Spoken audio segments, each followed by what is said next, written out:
November 12, 1942.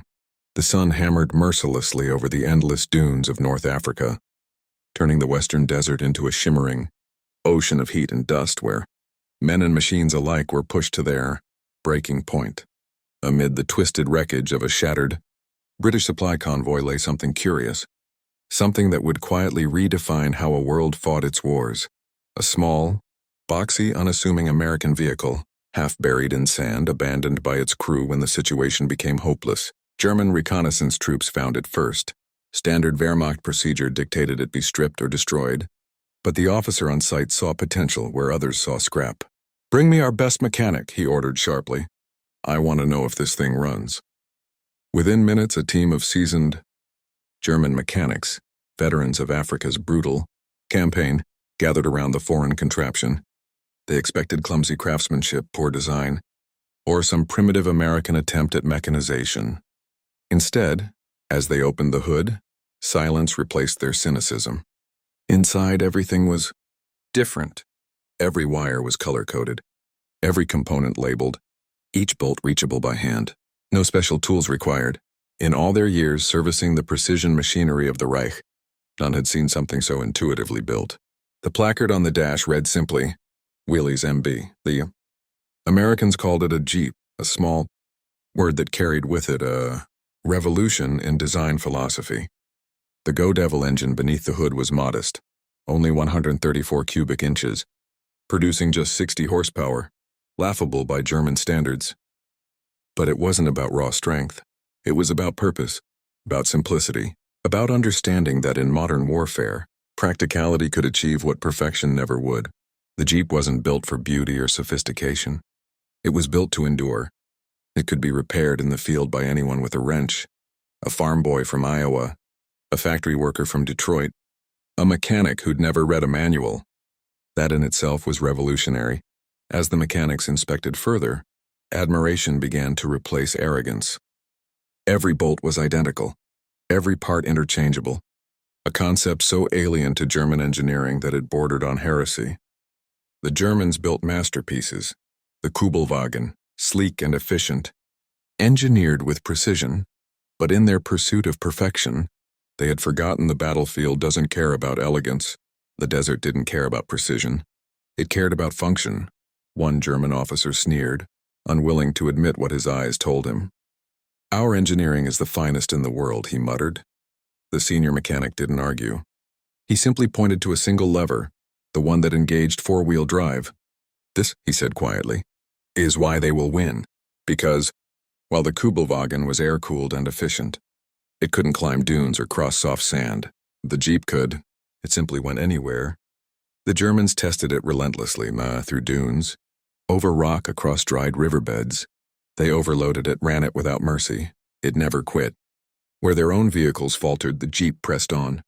Its leaf spring suspension looked crude compared to the finely tuned torsion bars of German design, yet it absorbed punishment that would shatter other machines. Within weeks, word spread across the Afrika Korps. Officers came to see it. Soldiers took turns driving it. They laughed at first, then fell silent as it climbed slopes their Kubelwagens couldn't touch. One supply officer finally said what they all were thinking. "This," he admitted grimly, "represents the difference between our two nations. We build for perfection. They build for production, and in total war that matters more." Reports of the captured Jeep traveled back to Berlin, where analysts dissected its every detail. They found cast components where Germans used machined ones, stamped panels that could be produced in any factory, even one that once made refrigerators. It was a symbol of American industrial pragmatism, the product of a system that valued speed and standardization over artistry. Germany, for all its brilliance, was still chained to craftsmanship, slow, deliberate, and elite. America had turned its entire nation into an assembly line. By 1943, that philosophy was unstoppable. The United States wasn't just building vehicles. It was weaponizing production itself. Ford's Willow Run plant rolled out a B-24 bomber every 63 minutes. Shipyards launched Liberty ships faster than U-boats could sink them. The Jeep was part of that same revolution, a tool of industrial warfare that blurred the line between engineering and strategy. In the desert, the captured Jeep became a legend among German troops. They used it for reconnaissance, for supply runs, even as an officer's car. Spare parts from other captured vehicles always seemed to fit. That was its secret: interchangeability. A concept so basic yet so transformative. And when the Afrika Korps finally surrendered in Tunisia in 1943, some of those same mechanics who had once ridiculed the American toy carried with them a newfound respect. In POW camps, they witnessed the true scale of American logistics. Endless rows of jeeps, trucks, tanks and bus maintained by young soldiers barely out of school. No elite engineers, no hand-picked specialists. Just ordinary men following color-coded diagrams and standard procedures. When something broke, it was fixed in hours. If parts were missing, replacements arrived in days. One German mechanic befriended an American sergeant who proudly explained, "We make things simple. Any farm boy can fix it. We don't need engineers. We need problem solvers." The German asked how many jeeps they produced.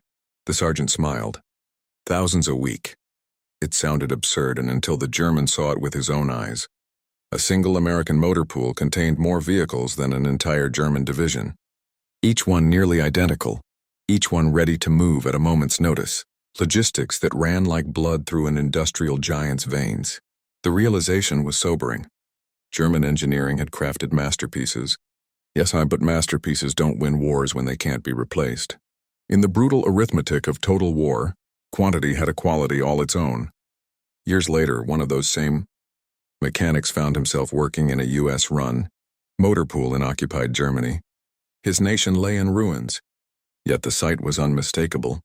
American vehicles everywhere, rebuilding what had been destroyed. Trucks hauling food, jeeps carrying officers, entire fleets of machines keeping order amid chaos. The mechanic, humbled but wiser, was asked what Germany should build next. He thought for a long time before answering. Something smaller than the Jeep, more efficient, but built the same way, simple, reliable, and easy to produce. His words were prophetic. Within a decade, Volkswagen, the very company that once built the Kübelwagen, unveiled the Beetle, a car that embodied the same philosophy the Jeep had taught them. And the rest was history. By the 1960s, West Germany's Wirtschaftswunder, the economic miracle, was in full swing. Volkswagen, Mercedes-Benz, BMW, all thriving, all blending German precision with American-style mass production. The lesson had been learned the hard way, but it had been learned well. Decades later, when veterans of the Afrika Korps gathered, they didn't talk about tanks or guns or grand strategy. They talked about that Jeep, one veteran said softly. The Kübelwagen was better engineered, but the Jeep was better for war. Another nodded. When I heard they built more Jeeps in a week than we made Kübelwagens in a year, that's when I knew we would lose. Because in the end, the Jeep wasn't just a vehicle. It was a statement, a symbol of a nation's ability to turn simplicity into power, to turn production into victory. It represented the triumph of practicality over pride, of systems over masterpieces. It proved that in modern warfare, the best machine isn't the most perfect one. It's the one that can be built by the millions, repaired by the untrained, and relied upon under fire.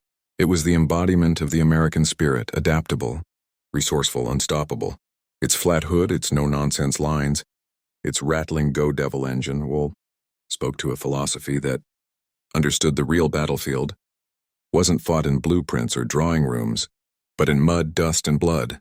The Jeep was, in every sense, a weapon of democracy, not because it carried guns, but because it carried the idea that everyone, from the factory worker to the foot soldier, was part of something vast and united. And so that dusty Jeep captured in the desert became more than a curiosity. It became a teacher to those who studied it, a revelation that perfection can be a weakness and simplicity a strength. It changed how nations built, fought, and even thought, because long after the war ended, the philosophy behind that little Willys MB reshaped the world, and from the highways of America to the autobahns of Germany, from battlefields to factories, it proved that true power isn't found in flawless design, but in a system that never stops running. And maybe that's the greatest lesson of all. In total war, perfection fails, but practicality endures. And sometimes victory doesn't roar like a tank or fly like a bomber.